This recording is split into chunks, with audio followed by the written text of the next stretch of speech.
করছি এখানে উপস্থিত বাবা মায়েদের প্রণামন্তি জয়গুরু।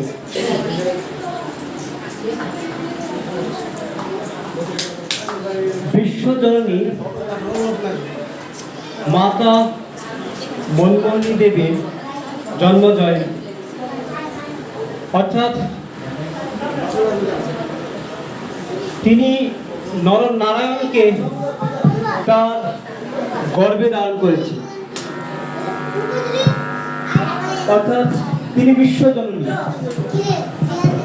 বিশ্বজননী মাতা মনমোহিনী দেবী।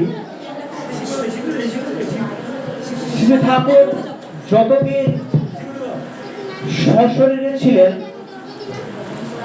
ততদিনই মায়ের কথা ছাড়া তিনি কিছুই করতেন না। সকলের মনোযোগ আকর্ষণ করছি, একটু শুনে আমি রেখে দেব। মায়েরা কথা বলেন না, এই বলি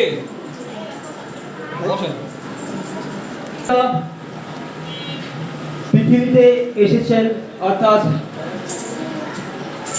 পিতা শিবচন্দ্র চক্রবর্তীর ঔরসী, অর্থাৎ পিতা শিবচন্দ্র চক্রবর্তীর পিতাকে, অর্থাৎ শিবচন্দ্র চক্রবর্তীর পিতা হচ্ছেন ঈশ্বরচন্দ্র চক্রবর্তী,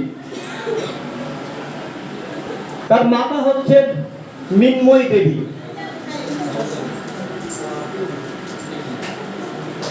শিবচন্দ্র চক্রবর্তীর পিতা ঈশ্বরচন্দ্র চক্রবর্তী খুব নিষ্ঠাবান একজন ঋষি ছিলেন। যদি ঠাকুরের গোত্র ব্যাখ্যা করি তাহলে বড় বড় ঋষি যাদের আমরা নাম শুনি, দুর্বাসা ঋষি, ব্যাসদেব, শাণ্ডিল্য গোত্র, ওই রকম ঔরসেই শ্রী ঠাকুরের এই আভিজাত বংশে জন্মগ্রহণ করেছেন। আমি ওইদিকে যাচ্ছি না, ওইদিকে যদি ব্যাখ্যা করি আমাদের সকলের মাথা ডান ক্ষমতা হারিয়ে ফেলবে। ঠাকুর কোন বংশে এসেছিলেন? ছোট্ট করে, অর্থাৎ যেহেতু আজকে মায়ের জন্ম জয়ন্তী, ঠিক মায়ের ছোট্ট করে একটু বর্ণনা দিচ্ছি। রামেন্দ্র নারায়ণের অরুজাত সন্তান ছিলেন মা, অর্থাৎ মায়ের মাতার নাম কৃষ্ণ সুন্দরী। মায়ের যখন বিবাহ হয়, অর্থাৎ পিতা শিবচন্দ্র চক্রবর্তীর সাথে, তখন মাতা মনমোহিনী দেবীর বয়স ছিল মাত্র 9 বছর, আর পিতা শিবচন্দ্র চক্রবর্তীর বয়স 26 বছর। কতটুকু ডিফারেন্স ছিল! অর্থাৎ পিতা শিবচন্দ্র চক্রবর্তী তিনিও ছিলেন সেই আভিজাত্য বংশের প্রতীক। মাতার সাথে যখন বিবাহ বন্ধনে আবদ্ধ হয়, মাতা সবসময় শিবকে উপাসনা করতেন। যখন বাস্তব শিব এসে ধরা দিল, ঠিক মাতা তখন শিব পূজা বন্ধ করে দিয়েছেন। যখন পিতা শিবচন্দ্র চক্রবর্তী তার বর রূপে এসেছেন, তিনি তখন আর শিব পূজা করতেন না। অর্থাৎ মাতার পতিব্রতার একটি লক্ষণ। ছোট্ট করে আমি বর্ণনা করছি মায়ের পতিব্রতা কেমন ছিলেন। মাকে যখন জিজ্ঞাসা করা হয়, অর্থাৎ পিতা শিবচন্দ্র চক্রবর্তী মাতা মনমোহিনী দেবীকে বলছেন যে, তুমি যদি, আমি বলছি, তুমি তোমার গুরু সদ্গুরু অর্থাৎ হুজুর মহারাজের ইষ্টনিষ্ঠ পরিপালন করো। আমি যদি বলি তুমি স্বামীর পতিব্রতা পালন করবে, না তুমি তোমার সদ্গুরু ইষ্টনিষ্ঠা পালন করবে? মা উত্তরে বলছেন যে আমি দুটোই করব। ঠিক পিতা শিবচন্দ্র চক্রবর্তী আবার জোর করছেন যে তুমি দুটা থেকে একটাই বেছে নাও।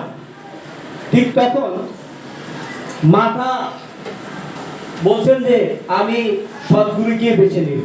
তোর পিতা শিবচন্দ্র চক্রবর্তী বলছেন যে তুমি ইষ্ট পানকার পরীক্ষা উত্তীর্ণ হয়েছ, আজ থেকে আমি কথা দিচ্ছি এই শিব চক্রবর্তী কখনোই তোমার এই ঈশ্বর পাওয়ার বিষয়ে পরীক্ষা নেবে না। তুমি সদ্গুরু বিষয় আরো অগ্রসর যাতে হতে পারো সেই দিকে এগিয়ে যাও। তার প্রতিব্রতা ছোট্ট একটি উদাহরণ দিচ্ছি।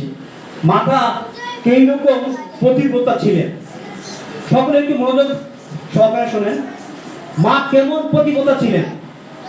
গায়ের হিমায়তপুর গায়ের এক লম্পট প্রকৃতির পুরুষ তার পাশের গায়ে এক মাকে প্রচন্ডভাবে মারধর করছে। ঠিক তখন মাতা মনমোহনী দেবীর কাছে বিশাল নালিশ নিয়ে আসলো। ঠিক তখন পাড়া প্রতিবেশীরা সেই মাটিকে বলছেন যে তোমার স্বামী অত মারে, তোমাকে অত মারধর করে, তারপরও তুমি স্বামী ভক্তি করো না, ছাড়ো না। মাতা মনমোহনী দেবী সবকিছু শুনছেন, বলছেন যে স্বামী যাই হোক তিনি পূজনীয়, বরণীয়। তিনি যদি লম্পট প্রকৃতির হয় তিনি স্ত্রীর কাছে পূজনীয়। মাতা এই সমস্ত কিছু অনুভব করলেন। এখন পিতা শিবচন্দ্র চক্রবর্তীকে তার প্রতিব্রতার একটি জ্বলন্ত পরীক্ষা দিচ্ছেন। মাতা মনমোহনী দেবী পিতা শিবচন্দ্র চক্রবর্তীকে বলছেন যে তার পতিকে ডাকতেন কর্তা মশাই করে। বলতেন যে কর্তা মশাই, আমি সজ্ঞানে আপনাকে বলছেন যে তুমি আজ আরেকটি বিয়ে করো। পিতা শিবচন্দ্র চক্রবর্তী তার উত্তরে বলছেন যে কেন আমি আরেকটি বিয়ে করব? মাতা বলছেন যে আপনি আরেকটি বিয়ে করেন। তখন পিতা শিবচন্দ্র চক্রবর্তী বলছেন যে কেন আমি আরেকটি বিয়ে করব? অর্থাৎ মাতা বলছেন যে আমার ঘরে যদি সপত্নী অর্থাৎ সতীন আসে, তার প্রভাবে আমি তোমার সাথে এই রকম আচরণ করি, সেটাই আমি পরীক্ষা করছি। অর্থাৎ প্রতিব্রতা স্ত্রী বলছেন যে যদি সপত্নী আসে, যদি সতীন আসে, তোমার প্রতি আমার সেই নিষ্ঠা ভক্তিটা থাকে কিনা, সেটা অচল থাকে কিনা, সেটা পরীক্ষা করার জন্য আমি বলছি তুমি আরেকটি বিয়ে করো। আরেকটি বিয়ে করলে সপত্নীর পরে দেখি তোমার প্রতি আমার নিষ্ঠা ভক্তি চলে যায় কিনা। পিতা শিবচন্দ্র চক্রবর্তী তার উত্তরে বলছেন যে ওরে পাগলি, তুই কি বললি? তোর প্রতিব্রতা দেখে আমি এখনই সন্তুষ্ট হলাম। অর্থাৎ মা প্রতিব্রতা এরকম ছিলেন। অর্থাৎ তার নিজেকে পরীক্ষা করার জন্য তার স্বামীকে বলছে তুমি আরেকটি বিয়ে করো। সপত্নী সতীন আসার পরে যদি তোমার প্রতি আমার শ্রদ্ধা ভক্তি নিষ্ঠা চলে যায়, তাহলে আমি ভাববো আমার নিষ্ঠা ভক্তি ছিল না। মাতা মনমোহনী দেবী ছিলেন ঠিক এরকমই। অর্থাৎ রামেন্দ্র নারায়ণ মাতার পিতৃদেব ছিলেন। যখন তার পিতৃদেব পরলোক গমন করে, তখন অর্থাৎ কৃষ্ণ সুন্দরী অর্থাৎ শিবচন্দ্র চক্রবর্তীর শাশুড়ি মহোদয় বলছেন যে জামাইকে বলছেন যে জামাই, আমার শরীররা আমাদের বিষয় সম্পত্তি নিয়ে অনেক কিছু ভোগ করার জন্য লাঠিসোঁটা নিয়ে আসছে। আপনি এখনই চাটমোহন থেকে হিমায়তপুরে এসে বসবাস করেন। ঠিক তখন পিতা শিবচন্দ্র চক্রবর্তী হিমায়তপুরে এসে অর্থাৎ মাতা মনমোহনী দেবীর গ্রামে এসে বসবাস করা শুরু করল। অর্থাৎ বিভিন্ন জমি যাওয়া যা ছিলেন সমস্ত কিছু পিতা শিবচন্দ্র চক্রবর্তী উদ্ধার করে তার শাশুড়িকে দিলেন। ঠিক সেই মুহূর্তে পিতা শিবচন্দ্র চক্রবর্তী বলছেন যে মা, এখন আপনার বিষয় আশয় সম্পত্তি সমস্ত কিছু উদ্ধার হয়েছে, আর আমি হিমায়তপুরে থাকবো না। তখন পিতা শিবচন্দ্র চক্রবর্তী বলছেন যে এখন আমার ছোট সন্তান লোহা, তুমি এখনো নাবালক, তুমি এখানেই বসবাস করো। ওই থেকেই হিমায়তপুরে বসবাস শুরু হলো শিবচন্দ্র চক্রবর্তী। ঠিক তখনই যখন 11 মাস উত্তীর্ণ হলো, তখন পরম দয়াল বিশ্ব স্রষ্টা নর নারায়ণ মায়ের গর্ভে প্রবেশ করলো। একবার ইংরেজ ভক্ত অর্থাৎ স্পেন্সার দা হাউসম্যানরা ঠাকুরকে প্রশ্ন করছেন যে ঠাকুর, আপনার মায়ের কাছ থেকে আপনি কখনো আদর স্নেহ সোহাগ পেয়েছেন, প্রশংসা পেয়েছেন, প্রশংসা বাক্য শুনেছেন? ঠিক তখন ঠাকুর বলছেন যে মায়ের কাছে প্রশংসার শুনো বাক্য শুধুমাত্র আমি একবারই শুনেছি। ঠিক তখন ঠাকুর বলছেন যে মায়ের কাছে শুধু প্রশংসার শুনো বাক্য শুধু আমি একবারই শুনেছি। তার উত্তরে বলছেন যে ঠাকুর, এটা তো খুব নির্মম। ঠাকুর তার উত্তরে বলছেন যে তোমরা আমাকে আজ যে অবস্থায় দেখেছ পুরুষোত্তম অর্থাৎ কল্কি অবতার হিসেবে, আজকে মায়ের কড়া শাসন না থাকলে আজ অব্দি তোমরা এই অনুকূলকে পেতে না। ঠাকুর বলছেন যে আজ তোমরা যারা আমাকে কল্কি অবতার পুরুষোত্তম নরনারায়ণ রূপে তোমরা পেয়েছো, যে মায়ের কড়া শাসন যদি না থাকতো তাহলে তোমরা আজ এই অনুকূলকে এমন ভাবে পেতে না। হাউসম্যানরা আবার প্রশ্ন করছেন যে বলছেন যে ঠাকুর, আপনি আপনার মা আপনার কি কখনো শাসন করেছেন? ঠাকুর তার উত্তরে বলছেন যে মা সর্বদাই আমার শাসন করতেন। যদি স্কুলে মাস্টার মশাই আমাকে মারতেন, নালিশ করতেন, যদি ন্যায় অন্যায় করে তারপর শাসন করতেন। পাড়ার ছেলেরা ন্যায় অন্যায় বুঝে যদি মায়ের কাছে নালিশ দিতেন তারপরও মা নালিশ করতেন। ঠাকুরের এই দিব্য জীবনীর ভিতরে ঠাকুরের মা মাতৃদেবী তিনি কখনোই ঠাকুরকে পুরুষোত্তম হিসেবে ভাবতেন না, তিনি তার সন্তান রূপে ভাবতেন। ছোট্ট একটি প্রশ্ন, কৃষ্ণপ্রসন্ন ভট্টাচার্য কে মাতা মনমোহনী দেবী প্রশ্ন করছেন, কিরে তোরা আমার অনুকূলকে কেন শ্রীকৃষ্ণ রূপে, ইষ্ট দেবতা গুরু রূপে ধ্যান করিস? কৃষ্ণপ্রসন্ন ভট্টাচার্য অর্থাৎ তিনি ছিলেন বিজ্ঞানী। সে বিজ্ঞানী উত্তর দিচ্ছেন যে আমরা শ্রীকৃষ্ণের ধ্যান করতে বসলেই আপনার ছেলের মূর্তি এসে পটভূমি এসে হাজির হয়, তাহলে মা আমরা কি করব?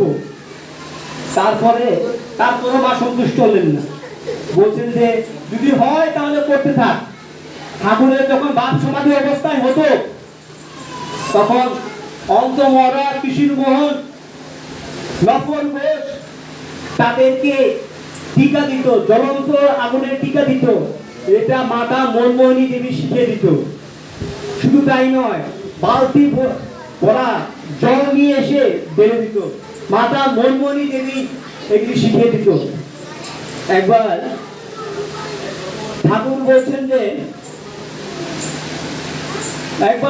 বলছেন যে মা তুমি যে সেই থালায় বসে দলা করে আমাকে ভাত খাওয়াও, তুমি এখন আমাকে খাওয়াও না কেন?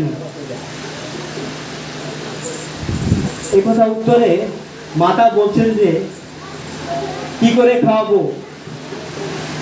অনেক লোক ভক্ত শব্দের কাছে তোর বিষয় শুনেছি, যখন তা তোর ধ্যান করে তখন শ্রীকৃষ্ণের ধ্যান করে তোর পটভূমি মূর্তি এসে হাজির হয়। আমি যখন আমার গুরুদেব অর্থাৎ হুজুর মহারাজকে ভোগ নিবেদন করছি, ঠিক সেই সময় আমি দেখছি তুই এসে আসনে বসে ভাত খাচ্ছিস। এখন কি তোর আমি একটু ভাত খাবো? অর্থাৎ মা হুজুর মহারাজকে নিবেদন করছে, অর্থাৎ তার গুরুদেবকে ভাত নিবেদন করছে, ভোগ নিবেদন করছে। তার উত্তরে মা বলছেন যে আমি কি তোর এখন একটু ভাত খাবো? আজকের আলোচনার বিষয় ছিল মাতা মনমোহনী দেবীর দিব্য জীবন। আরেকটি বিষয় ছিল সৎসঙ্গ আন্দোলন। সৎসঙ্গ আন্দোলন শুরুটা হয়েছে মাতা মনমোহনী দেবীর কাছ থেকে। যখন দুর্বৃত্তরা হিমায়তপুর আঙ্গিনায় প্রবেশ করত রাতের অন্ধকারে, ঠিক তখন মাতা মনমণি দেবী লাঠি সুতা নিয়ে নিজেই পাহাড়ে দিতেন সমস্ত আশ্রম আঙিনা। কৃষ্ণপ্রসন্ন ভট্টাচার্য থেকে শুরু করে বঙ্কিম রায়, কুমার কৃষ্ণ ভট্টাচার্য, পঞ্চানন সরকার ভাগা ভাগা ভক্তদেরকে মাইক দাদন করতেন। মহাত্মা গান্ধীজি, সুভাষচন্দ্র বসু, তারা এসে মায়ের প্রতিভা দেখে মায়ের কথা শুনে বিহ্বল হয়ে গেছিল। তারপরে তারা ঠাকুরের কাছে দীক্ষা নেওয়া পোষণ করত। বিজ্ঞানী কৃষ্ণপ্রসন্ন ভট্টাচার্য ঠাকুরের কাছে এসেছেন, আসার পর ঠাকুর মায়ের কাছে পাঠিয়েছেন। খুব উচ্চ শিক্ষিত, তিনি ছিলেন সিভি রমনের সহকর্মী, নোবেল বিজয়ী। ঠিক এইরকম উচ্চ শিক্ষিত ঠাকুরের কাছে আসছেন, ঠাকুর তার মায়ের কাছে পাঠিয়ে দিলেন। এইরকমই মা ছিলেন, তার কথায় জাদুতে তিনি সম্মোহন মায়ের নামে একটি প্রবাদ প্রচলন ছিলেন, অর্থাৎ মাকে বলা হতো সম্মোহনী জাদু, অর্থাৎ তিনি মানুষকে জাদু করে বশ করে ফেলতেন। সেই কৃষ্ণপ্রসন্ন ভট্টাচার্য ঠাকুরের প্রতি এইরকমই নিষ্ঠাবান ছিলেন। তার পিতা প্রসন্ন চক্রবর্তী, প্রসন্ন ভট্টাচার্য যখন মৃত্যুবরণ করে, তিনি তার আশ্রম থেকে অর্থাৎ ঠাকুরের আশ্রম থেকে চলে যাননি। তার পিতার শ্রাদ্ধ কাজ, অন্ত্যেষ্টি ক্রিয়া ঠাকুরের আশ্রমে সম্পন্ন করেছেন। এরকম ছিল কৃষ্ণপ্রসন্ন ভট্টাচার্য। এরকম ভাবে সৎসঙ্গ আন্দোলন তিনি শুরু করেছিল। অর্থাৎ কলেজের অধ্যাপক পঞ্চানন সরকার একবার আশ্রমের কাজে তিনি গিয়েছিলেন। অর্থাৎ দুপুরে শুধু একবেলা খাবার হতো আনন্দবাজার। সেই একবেলা খাবার খেয়ে খুব সুস্থ সুন্দরভাবে থাকতেন। একবার পঞ্চানন সরকার আসতে দেরি করে ফেলেছিলেন। তখন পঞ্চাননদা বলছেন যে এত বড় আশ্রম কে কার খোঁজ রাখে, আমার জন্য কে বা না খেয়ে থাকে। পঞ্চানন সরকার এরকম বলছেন যে পঞ্চাননদাকে বলছেন যে পঞ্চাননদা, আপনি অর্থাৎ ঠাকুরের কাজে বাইরে বেরোচ্ছেন, এখন পর্যন্ত মা আপনার জন্য ভাতের থাল নিয়ে গলা বেঁধে বসে আছেন। পঞ্চাননদা বলছেন যে এত বড় সৎসঙ্গ আশ্রম, আমার জন্য কে বা বসে থাকে। এই কথা শুনে পঞ্চাননদা সেই আশ্রম আঙিনা গিয়ে হাজির হলেন। দেখা যাচ্ছে মাতা মনমোহনী দেবী বাতের থালায় গলা বেঁধে বাত নিয়ে বসে আছেন। পঞ্চানন সাহেব দেখে বিহ্বল হয়ে গেছেন। ঠিক সেই মুহূর্তে পঞ্চাননদা সেই মাতা মনমোহনী দেবী বাতের গলা খেয়ে পরিতুষ্ট হলেন। অর্থাৎ এটাই হচ্ছে আনন্দবাজারের প্রসাদ। আগে আনন্দবাজারে এইরকম ডালা বসে খাওয়ানো হতো না, মাত্র এক বেলা খেত। অর্থাৎ মাতা মনমোহনী দেবী ভাত ডাল, মোটা চালের ভাত ডাল মেখে তিনি আশ্রমের এক এক জনকে ডেকে আনতেন, ডেকে এনে গলা বেঁধে খাওয়িয়ে দিতেন। ওটা খেয়ে আনন্দবাজারের পেট পুরে খাওয়া হতো। এত বলিষ্ঠ বক্তারা তারা ছিলেন অধ্যাপনায় পটু। সমস্ত কিছু বিসর্জন দিয়ে মাতা মনমোহনী দেবীর সেই আশ্রম আঙিনায় একবেলা ভাত খেয়ে থাকতেন। এটাই হচ্ছে আনন্দবাজারের সৃষ্টি। অর্থাৎ আগে আশ্রম আঙিনায় সৎসঙ্গের নামকরণ করা হতো, অর্থাৎ সৎসঙ্গ আশ্রম, যেটা আমাদেরকে এখন বর্তমান শ্রী ঠাকুর অনুকূলচন্দ্র আশ্রম বলা হয়। মাতা মনমোহনী দেবী এটাকে বলতে সৎসঙ্গ আশ্রম। আর যারা আমরা দীক্ষিত তাদেরকে তিনি নামকরণ করেছেন যে সৎসঙ্গী। ছোট্ট একটি কথা বলে আমি আমার আলোচনা শেষ করতে অনেক দীর্ঘায়িত করে ফেলেছি। অর্থাৎ মাতা মনমোহনী দেবীর যখন তিরোধান হন, ঠিক তখন ঠাকুর মাতা মনমোহনী দেবীর জন্য একটি টিনের ঘর তৈরি করেছেন, একটি মাচা দিয়ে বাথরুম তৈরি করেছেন, সেখানে একটি খাট তৈরি করেছেন। মাতা মনমোহনী দেবী ওগুলি ব্যবহার করে যেতে পারেননি। ঠিক তখন মায়ের জন্য আবেগ ভরা ঠাকুর বলতেন যে মা তুমি যেখানেই থাকো এই অনুকূলকে নিরাশ্রয় বলে তুমি দেখো, যদি কখনো শুনেছি যে তুমি এসে থাকো এই পৃথিবীর বুকে, তোমার অনুকূলকে তুমি নিরাশ্রয় বলে যদি থাকো, এগুলি এসে এই আশ্রমে এগুলি ভোগ করো। আর সেটাই হয় মাতৃ মন্দির, যেটাকে বর্তমানে বলা হয় স্মৃতি মন্দির। তখন থেকে সেই নামকরণ করা হয়েছে সেই স্মৃতি মন্দির। একজন লোক ঠাকুরের সৎসঙ্গে বৃদ্ধাচরণ করতেন, করার পর মাতা মনমোহনী দেবী যখন শিরোধান হয়, ঠিক তখন অনেক লোক বলা বলি করতো যে এখন ঠাকুরের ঠাকুরতা বলি শেষ হয়ে গেছে, মাতা মনমোহনী দেবী চলে গেছে। ঠাকুর তখন তার উত্তরে বলছেন যে আমি সৎসঙ্গে যে আগুন জ্বালায় দিয়েছি, সেই আগুন যদি কোনো জল দাও, কোনো জল দিয়ে নিভবে না, যদি কোনো বাতাস করো তাও দাও দাও করে চলে উঠবে, সৎসঙ্গের যত চাকা জ্বলবে। সবাইকে জয় গুরু।